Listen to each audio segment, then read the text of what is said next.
प्यारे बच्चों, इससे पहले हम कंपनी के प्रकार तुम लोग को बता चुके हैं। तो आज हम ये बताने जा रहे हैं जो तुम्हारे सिलेबस में company limited by shares, company limited by shares हमारे सिलेबस में है, उसी के बारे में हम बताने जा रहे हैं। और उससे संबंधित तमाम काम जो कंपनी के अंश, पूंजी एवं उसके प्रकार, यानी कंपनी लिमिटेड बाय शेयर्स में ही कंपनी के अंश, पूंजी एवं प्रकार हम बताने जा रहे हैं, क्योंकि यही हमारे सिलेबस में और यही तुम लोगों का आएगा एग्जामिनेशन में।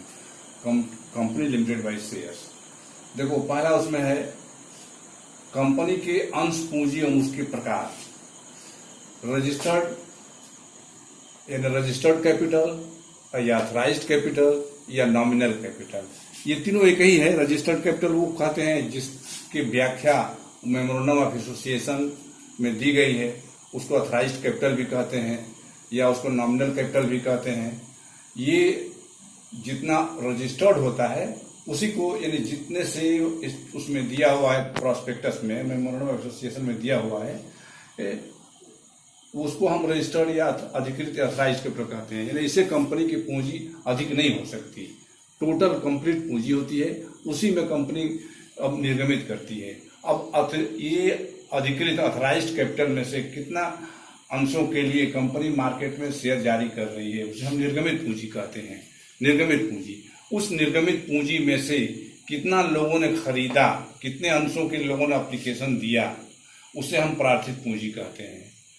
प्रार्थित पूंजी में से कितना कंपनी ने, यानी सब्सक्राइब कैपिटल, ये हमारा हो गया इशूड कैपिटल, ये हमारा हो गया सब्सक्राइब कैपिटल, ये हमारा ऑथराइज्ड कैपिटल। ऑथराइज्ड कैपिटल में से कितना इशूड हुआ, इशू होने के बाद मार्केट में कितना लोगों ने खरीदा, सब्सक्राइब किया, और इन्हें कितने पूंजी के लिए लोगों ने एप्लीकेशन, शेयर के लिए कितने शेयर के लोगों ने एप्लीकेशन दिया, और उसमें से कॉल्ड अप कंपनी ने कितने अंशों के लिए इन्हें अलॉट किया, कॉल किया, और कितने अंशों पर कंपनी ने अभी कॉल नहीं किया, इन्हें मांगा नहीं।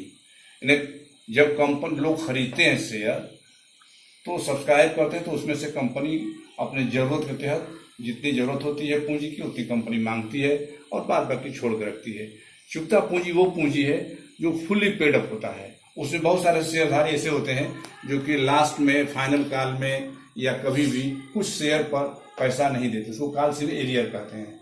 संचित पूंजी, संचित पूंजी अयाचित पूंजी का वह भाग है जो किसी विशेष परिस्थितियों के लिए संचित करके रख लिया जाता है।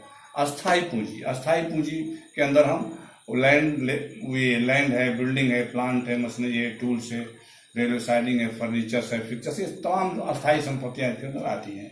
चल पूंजी, चल पूंजी के अंदर हमारा जो स्टॉक है और वर्क इन प्रोग्रेस है, कच्चा माल है, कैश है, ये सब चल पूंजी में आते हैं। कार्यशील पूंजी हम current assets minus current liability कर देते हैं तो कार्यशील पूंजी निकल जाती है। ये हमारे पूंजी का प्रकार हुआ, यानी कंपनी के अंश, पूंजी एवं उसके प्रकार ये हुआ। अब अंश, आगे हम अंशों का निर्गमन, इशू ऑफ शेयर कैपिटल, यानी इशू ऑफ शेयर, हम मार्केट में शेयर इशू करते हैं। शेयर इशू करने के लिए सबसे पहले हम मार्केट में प्रॉस्पेक्टस जारी करते हैं, यानी कंपनी प्रॉस्पेक्टस जारी करती है। जब प्रॉस्पेक्टस जारी करती है तो लोग उसको पढ़ते हैं, देखते हैं। देखने के बाद लोग अब एप्लीकेशन भेजते हैं शेयर के लिए। जब पूरी जानकारी ले लेते हैं तो एप्लीकेशन भेजते हैं। एप्लीकेशन मनी का एक लिमिट है कि मिनिमम 5% जो एप्लीकेशन मनी होना चाहिए।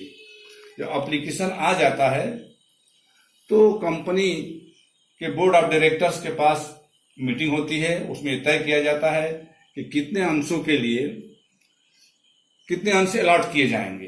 क्योंकि कभी कभी ऐसा होता है कि आवेदन और शेयर जितना कंपनी का है, यानी मार्केट में जितना कंपनी का शेयर जारी हुआ है, उससे अधिक के लिए एप्लीकेशन आ सकते हैं, उससे कम के लिए भी आ सकते हैं। तो कम के लिए आ सकते हैं तो कोई मसला नहीं, मगर अधिक के लिए एप्लीकेशन आ गए, यानी शेयर खरीदने के लिए अधिक लोगों ने एप्लीकेशन दिया, नंबर ऑफ शेयर जितना कंपनी का है उससे ज्यादा शेयर के लिए एप्लीकेशन आ गया, तो कंपनी जो है उसमें से कुछ अंशधारियों को खेत पत्र के साथ पैसा लौटा देती है।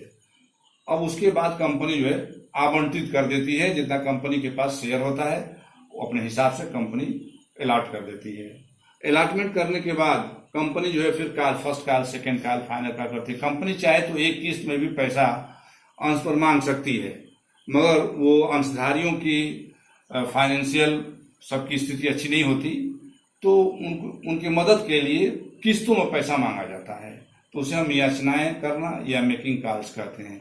ये किस्त में एक एक महीने का गैप होता है, यानी first call, second call, final call किया तो उसमें एक एक महीने का गैप होना चाहिए, और जब मनी ड्यू हो जाती है तो 14 दिन के अंदर जो है पैसा मिल जाना चाहिए।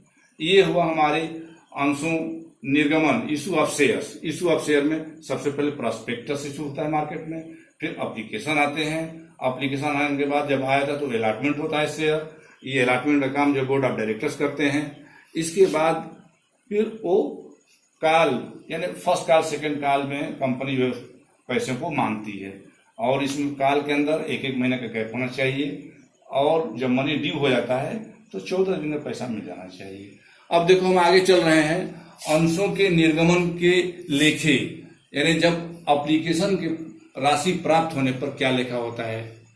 कंपनी में जब एप्लीकेशन का पैसा प्राप्त होता है तो जो कंपनी का अकाउंटेंट होता है वो लिखा करता है अपने यहाँ बैंक अकाउंट या to share application account being application money received on share at the rate पर शेयर, यानी जितना रुपये से हो, जैसे मान लें कि 10,000 शेयर्स है, एट द रेट ₹10 है या 100 है, तो उसके हिसाब से गुणा करके हम लिख देते हैं।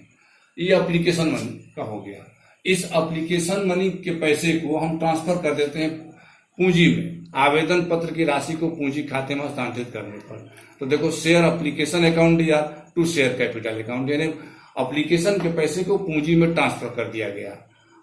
इसके बाद देखो तीसरी एंट्री, जिन आवेदकों को अंश आवंटित नहीं किए गए और खेद पत्र के साथ रकम लौटाने पर, यानी बहुत सारे ऐसे अंशधारी होते हैं जिनको कि शेयर नहीं दिया जाता बहुत सारे कारण से, यानी कंपनी के पास शेयर कम हो, या मान लीजिए कि कोई लिमिट लगा दिया गया हो कि भाई आप कितने कितने अंशधारी, किन किन अंशधारियों को कितने एप्लीकेशन, कितने शेयर के लिए एप्लीकेशन किया है उसको दिया जाए, तो एक लिमिट के तहत तो जिनको पैसा लौटा दिया जाता है तो उनका यही एंट्री जो bank account to share application है, ये एंट्री जो है उस उलट दी जाती है, share application account to bank account कर दिया जाता है, बीइंग एप्लीकेशन मनी रिटर्न।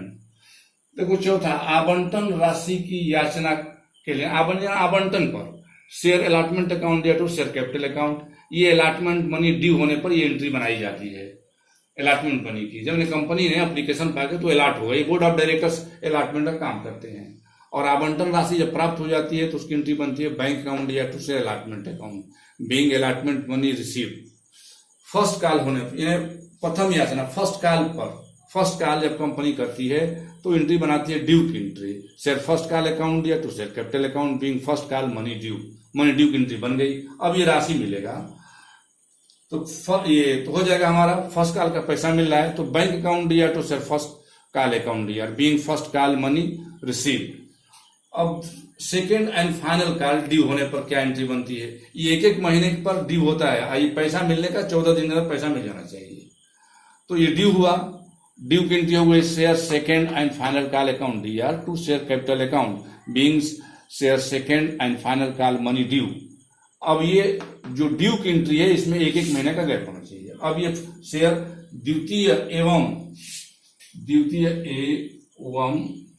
अंतिम याचना की राशि मिलने पर बैंक अकाउंट या to share second and final call account being share second and final call money received, ये हमारी एंट्री हो जाती है। देखो ना 10वां एंट्री लास्ट में है, वो प्रारंभिक व्यय की प्रविष्टि, यानी कंपनी जो है प्रारंभिक व्यय के लिए जो पैसा पाती है तो उसकी क्या एंट्री बनाती है, प्रिलिमिनरी एक्सपेंसेस अकाउंट या to cash account being preliminary expenses. Preliminary expenses में कंपनी के बहुत सारे खर्च जो स्टार्टिंग में कंपनी के प्रोस्पेक्टस के छपवाने में या कोई वकील रखकर काम करने में बहुत सारे काम होते हैं। तो अब आगे हम तुम लोग को इन एंट्रियों के दिखा देने के बाद हम तुमको जर्नल एंट्री पढ़ाएंगे, जर्नल एंट्री, और जर्नल के बाद कैश बुक उसी में रहेगा साथ में।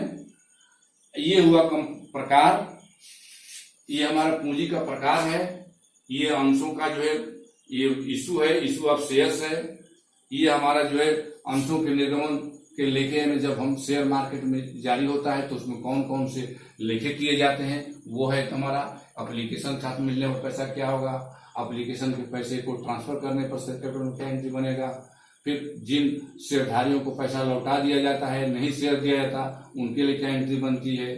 इसके बाद बोर्ड ऑफ डायरेक्टर्स अलॉटमेंट का काम करते हैं, तो अलॉटमेंट पर ड्यू की एंट्री बनती है, अलॉटमेंट का पैसा मिलता है तो ये एंट्री बन जाती है। फर्स्ट कॉल के लिए हमारा देखो शेयर फर्स्ट कॉल अकाउंट तो शेयर कैपिटल अकाउंट की एंट्री बनती है। ये ड्यू होने की एंट्री, ये पैसा मिलने की एंट्री हमारा बैंक अकाउंट या तो share first and final call account. ये हम चाहें तो शेयर सेकंड कॉल अकाउंट या तो शेयर कैपिटल अकाउंट भी कर सकते हैं, तो एक बार में ही share second and final call account या तो शेयर कैपिटल अकाउंट भी कर सकते हैं, यानी अलग अलग भी कर सकते हैं। ये सेकंड एंड फाइनल कॉल की हम एंट्री अलग अलग भी बना सकते हैं, एक साथ भी बना सकते हैं। जब एक बार एक अलग अलग बनाएंगे तो शेयर सेकंड कॉल अकाउंट या तो शेयर कैपिटल अकाउंट, फिर बैंक अकाउंट या तो share second call account, share final call account या तो share capital account, bank account या तो शेयर फाइनल अकाउंट, ये बनाएंगे। अगर जोड़कर बनाएंगे एक साथ, यानी सेकंड और फाइनल कॉल की मनी एक साथ ड्यू हुई, एक साथ रिसीव हुआ, तो हम ये एंट्री बनाएंगे जो बना हुआ है। प्रिलिमिनरी एक्सपेंसेस की हमारी एंट्री ये है, ये हमारी एंट्रियां हो गई। अब इन्हीं को आपको देखना है। हमने बता दिया कि एप्लीकेशन मनी जो है मिनिमम 5% होना चाहिए, और ये जो है जो कॉल की मनी है वो 25% से कम ना हो। ये first call, second call, final call, ये जो हमारे कॉल है या आवंटन अलॉटमेंट, इसमें 25% से कम ना हो।